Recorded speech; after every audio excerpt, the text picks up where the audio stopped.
Trailer ముందే మనకు బాగా తెలుసు. 'పుష్ప' ప్రీ రిలీజ్ వ్యాపార వాణిజ్య లెక్కలు ఎంత?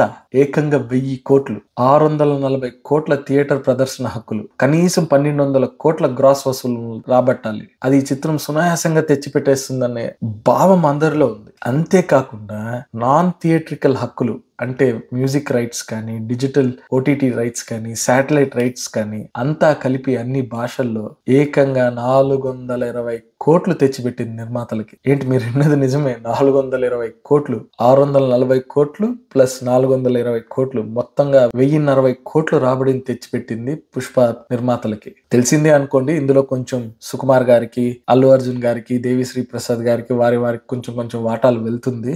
ఎంత కాదన్నా పుష్ప 2 మీద ఈ చిత్ర నిర్మాతలు కనీసం 200 కోట్లు, 300 కోట్లు చిత్రం మీద పెట్టిన ఖర్చు అనుకుంటే కనీసం 200 కోట్ల లాభాన్ని కైవసం చేసుకొని ఉంటారు. అద్భుతం, మహా అద్భుతం.